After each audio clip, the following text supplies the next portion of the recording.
सुप्रभात मेरे सारे प्यारे बच्चों। कैसे हैं आप सब? उम्मीद करती हूँ आप सब अच्छे होंगे। बच्चों, आज हम पढ़ेंगे हिंदी क्लास 3 का पार्ट 6 हमसे सब कहते का पार्ट 2। जैसा कि हम सब जानते हैं, पार्ट 1 में हम ऑलरेडी जो कविता थी हमारी, उसका हम मीनिंग अच्छे से समझ गए हैं। हम समझ गए कविता हमसे क्या कहना चाहती थी। तो चलिए हम आज इसकी एक्सरसाइज शुरू करते हैं।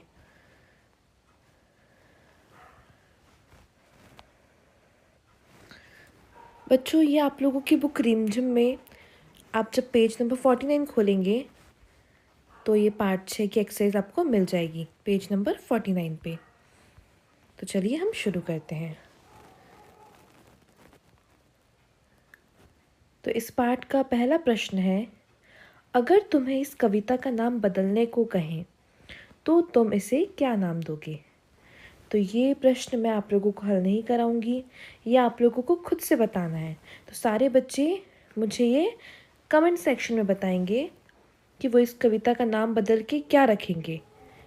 मैं आप लोगों को उदाहरण दे सकती हूँ, जैसे कि कविता में क्या हुआ है। कविता में हम सबके साथ भेदभाव हुआ है कि बाकी सबको कोई कुछ भी नहीं बोलता, लेकिन सब हम छोटे छोटे से बच्चों को डांटते हैं। तो हम कविता का नाम क्या रख सकते हैं? अंतर क्यों या भेदभाव क्यों। तो आप इस तरह का कोई भी अपने मन से शीर्षक बताइए जो हम इस कविता का नाम बदल सके। फिर बच्चों हम करेंगे प्रश्न 2, करो मत करो। पाठशाला में और घर में तुम्हें क्या क्या करने के लिए कहा जाता है और क्या क्या करने के लिए मना किया जाता है, नीचे वाली तालिका में लिखो। तो बच्चों, अब इस क्वेश्चन को हम ध्यान से पढ़ेंगे फिर से। तो ये हमारा प्रश्न है, पाठशाला में और घर में तुम्हें क्या क्या करने के लिए कहा जाता है और क्या क्या करने के लिए मना किया जाता है, नीचे वाली तालिका में लिखो। जैसा कि आप लोग ये एक बॉक्स देख रहे हैं, ये एक तालिका है। इसमें आप लोगों को 2 कॉलम दिए हुए हैं, एक दिया हुआ है करो और एक दिया है मत करो। बच्चों, ये जो करो वाला है, इसमें आपको लिखना है कि पाठशाला में, स्कूल में आपको टीचर्स, घर में आपको मम्मी पापा क्या क्या करने के लिए कहते हैं। तो घर वाले हमें और टीचर्स हमें क्या कहते हैं? हमेशा जो भी अच्छी हैबिट्स होती है उनको अपनाने के लिए कहते हैं कि अच्छी आदतें अपनाओ, अच्छे काम करो। तो यहाँ पे वो सारे अच्छे काम लिखने हैं। और जो भी करने के लिए हमें मना करते हैं वो सब हमें मत करो में लिखना है। तो चलो शुरू करते हैं। तो बच्चों, करो में हो सकता है अध्यापिका द्वारा दिया गया गृह कार्य। बच्चों, गृह कार्य का मतलब होता है होमवर्क। अध्यापिका मतलब टीचर। तो टीचर आपको, अध्यापिका आपको जो भी डेली होमवर्क देती हैं, गृह कार्य देती हैं, हमारे घर वाले और टीचर्स हमें हमेशा उसको टाइम पे करने के लिए कहते हैं। तो गृह कार्य को करो वाले सेक्शन में डालेंगे हम लोग। तो हमने पहले नंबर पे लिख दिया। सारे बच्चे इसे अपनी बुक में लिखेंगे। फिर बच्चों, दूसरे नंबर पे हम लिख सकते हैं घर साफ रखो। हमारे घर वाले हमेशा और हमारी टीचर्स भी हमें हमेशा घर साफ रखने की आदत सिखाती हैं। हमें हमेशा सिखाया जाता है कि घर को हमेशा साफ रखना चाहिए, ना कि उसे गंदा करना चाहिए। ऐसे ही बच्चों, तीसरे नंबर पे आएगा मैदान व पार्क में जाकर खेलो। कई बार बच्चों ऐसा होता है कि हम लोग घर में मस्ती मस्ती में बहुत सारा सामान तोड़ फोड़ कर देते हैं या बहुत ज़्यादा मस्ती करते हैं तो सबको डिस्टर्ब कर देते हैं। तो हमारे घर वाले और हमारे टीचर्स हमें सब क्या समझाते हैं? हमें कहाँ खेलना चाहिए? मैदान व पार्क में जाकर खेलो, खुले में जाके खेलो। बच्चों, चौथे नंबर पे हम लिख सकते हैं स्कूल के नियमों का पालन करो। स्कूल के जितने भी रूल्स होते हैं वो हमारी भलाई के लिए होते हैं, वो हमें कुछ सिखाने के लिए होते हैं। तो हमें हमेशा स्कूल के जितने भी नियम होते हैं सबका पालन करना चाहिए। तो बच्चों, ये जैसे 4 कार्य हैं, ज़रूरी नहीं है कि आप लोगों को ये 4 ही लिखने हैं। आप लोग अपने मन से जो भी आपको लगता है कि आपके टीचर्स या आपके पेरेंट्स आपको करने के लिए कहते हैं, वो आप करो वाली तालिका में लिख सकते हैं।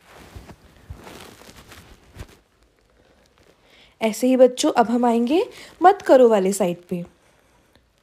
अब यहाँ पे आपको लिखना है, ये जो आपको दी हुई है स्पेस, यहाँ पे आप लोगों को लिखना है जो भी आपको काम करने के लिए मना किया जाता है। तो तो चलो शुरू करते हैं। बच्चों सबसे पहले हमें लिखना है गंदगी और कागज़ इधर उधर मत फैलाओ।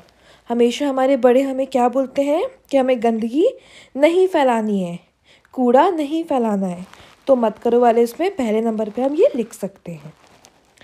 दूसरे नंबर पे हम लिख सकते हैं दीवारों और टेबल पर मत लिखो। कई बार जो हम जैसे छोटे छोटे से बच्चे होते हैं वो क्या करते हैं, अपनी पेंसिल पेन उठाते हैं और जहाँ भी हमें जगह मिलती है घर में हम वहाँ पे लिखना चालू कर देते हैं। तो हमारी टीचर्स और हमारे मम्मी पापा हमें क्या बोलते हैं कि दीवारों और टेबल पे नहीं लिखना चाहिए, क्योंकि उससे वो गंदी हो जाती हैं। फिर तीसरे नंबर पे हम लिख सकते हैं पार्क में फूल मत तोड़ो। यहाँ पे हमें पार्क में जाने को तो बोला है, लेकिन सिर्फ खेलने के लिए। वहाँ हमें कुछ भी तोड़ फोड़ नहीं करनी है। फूल हमेशा जो है पौधों में अच्छे लगते हैं, पेड़ पे अच्छे लगते हैं, लेकिन अगर हम उनको तोड़ के फेंक देंगे तो वो मुरझा जाएंगे और उससे गंदगी भी हो जाएगी। इसलिए पार्क में फूल को मत तोड़ो। और चौथे नंबर पे हम लिख सकते हैं शोर मत मचाओ। बच्चों शोर मत मचाओ का मतलब इसमें कहा गया है कि आप लोग खेलो, लेकिन कई बार क्या होता है हम लोग बहुत लाउड वॉइस करते हैं, इतना नॉइज़ कर देते हैं कि हमारे घर वाले सब उससे डिस्टर्ब हो जाते हैं। वो लोग उनके जो इम्पोर्टेंट काम कर रहे होते हैं उसको करने में उन्हें परेशानी होने लगती है। इसलिए हमें शोर नहीं मचाना चाहिए। मस्ती करनी चाहिए लेकिन शोर नहीं मचाना चाहिए। बच्चों ज़रूरी नहीं है कि मैंने जो आप लोगों को ये ऑप्शंस दिए हुए हैं आपको सिर्फ यही लिखना है। आपको जो भी मन से आपको समझ आता है आप वो भी लिख सकते हो। और अगर आप ये चारों लिखना चाहें तो आप ये सब भी अपनी बुक में लिख सकते हैं।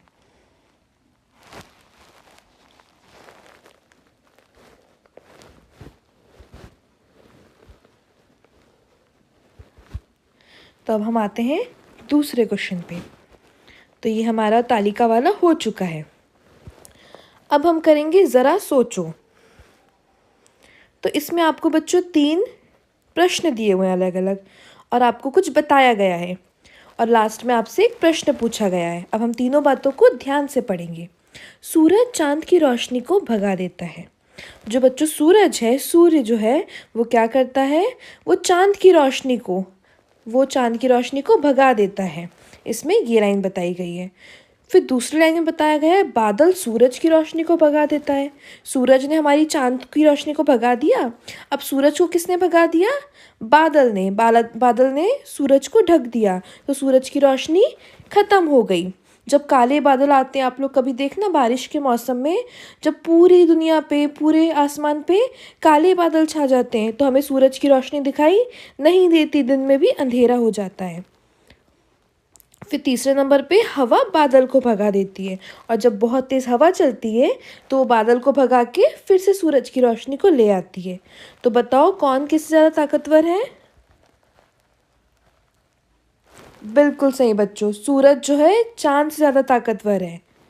फिर बादल सूरज से ज़्यादा ताकतवर है और हवा बादल से ज़्यादा ताकतवर है, क्योंकि ये एक दूसरे के काम को पूरी तरह से रोक देते हैं। बहुत बढ़िया बच्चों, चलो अब हम आगे बढ़ते हैं। हमारा अगला प्रश्न है तुम्हारी बात।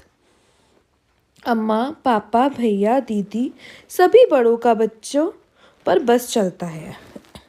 अब यहाँ पे हमसे 3 प्रश्न पूछे गए, तो हम इन तीनों प्रश्नों को ध्यान से पढ़ेंगे और इनका उत्तर लिखने की कोशिश करेंगे।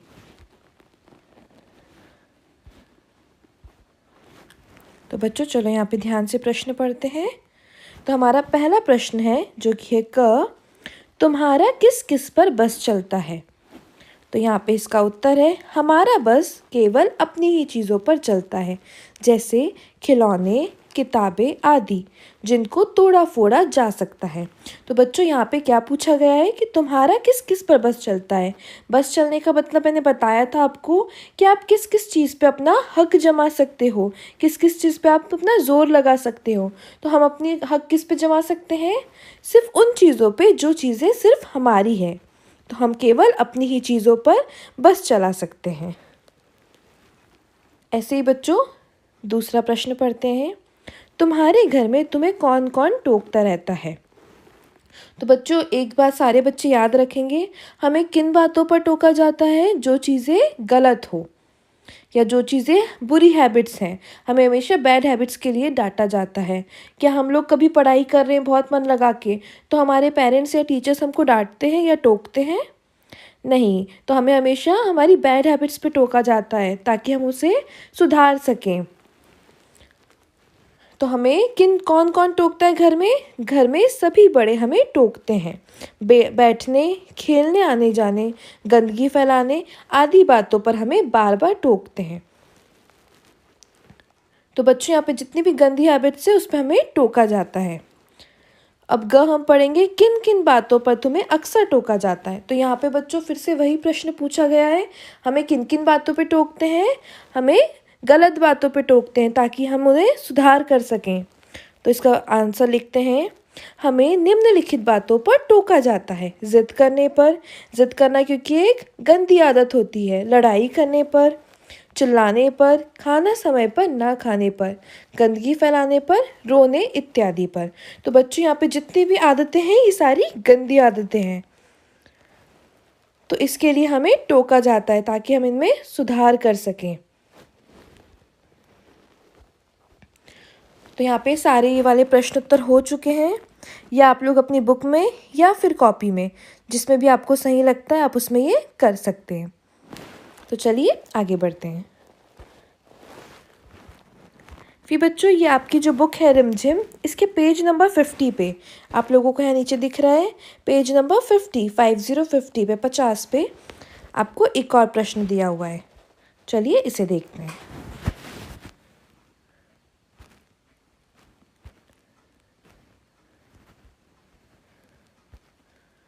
कौन सी चीज़ कहाँ? शालू को बहुत सी चीज़ों के नाम आते हैं। उसने नामों को लिख लिख कर पट्टी भर ली। वे नाम मैंने नीचे लिख दिए हैं। अब यहाँ पे जो एक शालू है, एक बच्ची का नाम है शालू, तो उसके पास क्या है? ये एक लिस्ट है, ये एक सूची है। इस सूची में क्या क्या है? इस सूची में जानवरों के नाम है, इस सूची में खाने पीने का सामान है, इस सूची में खेल का नाम या फिर खेलने का सामान है। तो आपको इस सूची में से, इस लिस्ट में से छांटना है कि कौन सा जानवर या पक्षी का नाम है, कौन सा खाने पीने का सामान है और कौन सा खेल खिलौने का सामान है। तो तीनों आपको छांटकर अलग अलग जगह पर, सही जगह पर लिख देना है। तो चलो हम शुरू करते हैं। तो बच्चों, इसमें सबसे पहले जो शालू की सूची है उसमें आपको दिख रहा है, सबसे पहले लिखा हुआ है शक्कर। तो जैसा कि हम सब जानते हैं, शक्कर क्या है? शक्कर जानवर या पक्षी का नाम है? बिल्कुल नहीं। शक्कर खेल का नाम है या खेल का सामान है? बिल्कुल नहीं। शक्कर क्या है? शक्कर खाने पीने का सामान है। तो हम बच्चों यहाँ पे देखेंगे, हमको इसको अक्षर के साथ रखना है। तो देखो यहाँ पे श कहाँ लिखा हुआ है? तो श सबसे लास्ट में है। तो श वाली लाइन में, खाने पीने के सामान वाली लिस्ट में हम यहाँ पे लिख देंगे शक्कर। बिल्कुल सही। बच्चों ऐसे ही हमें दूसरा देखना है। दूसरे नंबर पे लिखा है कबड्डी। कबड्डी का किस अक्षर से शुरू होता है, किस वर्ण से शुरू होता है? क से। तो यहाँ पे क तीसरे नंबर पे है। और कबड्डी क्या है? एक खेल का नाम है। तो यहाँ कंकड़ के साइड में यहाँ पे हम क्या लिख देंगे? कबड्डी। फिर तीसरा आता है पपीता।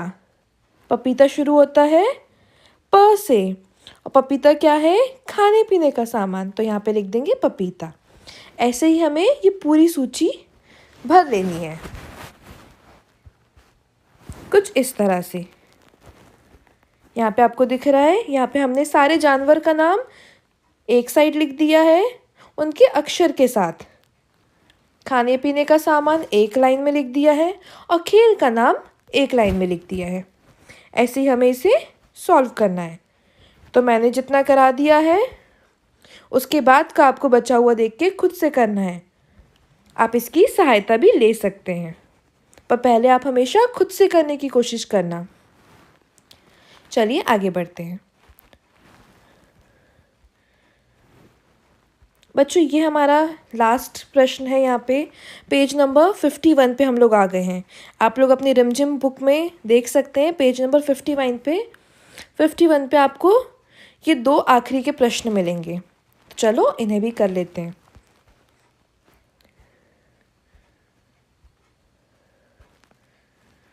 ऐसे ही खेल तुम और अक्षरों के साथ खेल सकते हो। अलग तरह के खाने भी बना सकते हो, जैसे ट से शुरू होने वाली गोल या लाल चीज़।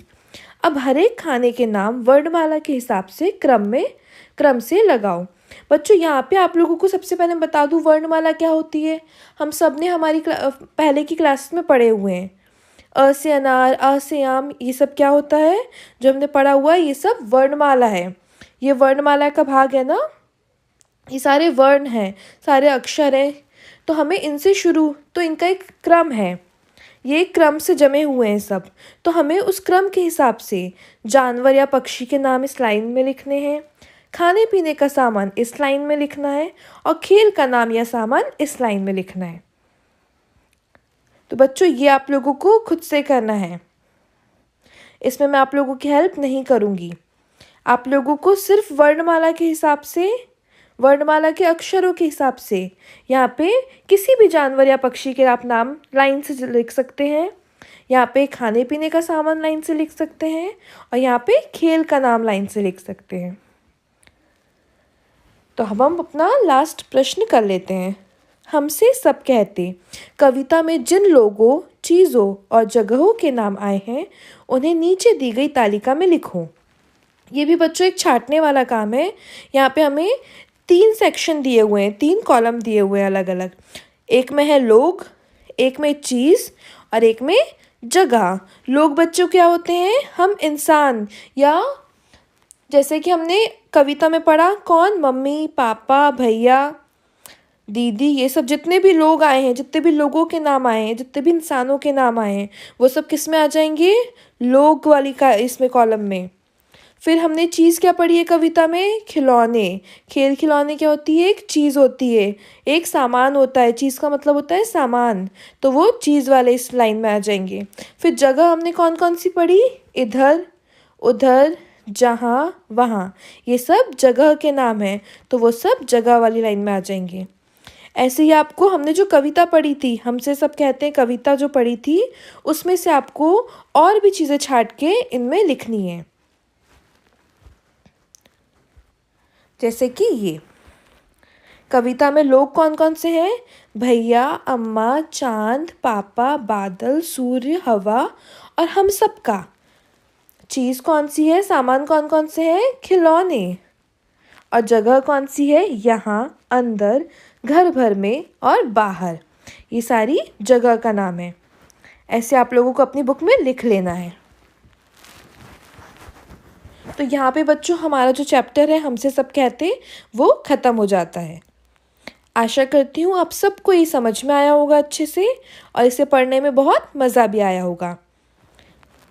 चलिए, अब आप लोगों का होमवर्क ये है कि आप लोगों को पेज नंबर 53 पे, आप देख सकते हैं आपकी बुक में पेज नंबर 53 सब निकालेंगे। उस पेज पे आपको कुछ पिक्चर्स दी हुई है, यहाँ पे देखिए कुछ चित्र दिए हुए हैं। यहाँ पे एक कौवा है जो पेड़ पे बैठा हुआ है, एक लोमड़ी है, उसके मुंह में रोटी है। यहाँ पे आपको कुछ चित्र दिए हुए हैं, ये टोटल 6 चित्र हैं। आपको इन सब को देखकर एक छोटी सी कहानी बनानी है। आओ अब इन्हीं चित्रों से एक नई कहानी बनाएं। तो आपको बच्चों इन चित्रों को देख के खुद से एक कहानी बनानी है, ये आप लोगों को खुद से करना है। चलिए, आशा करती हूँ आप सबको ये चैप्टर बहुत अच्छे से समझ में आया होगा और इसको पढ़ के बहुत मज़ा भी आया होगा।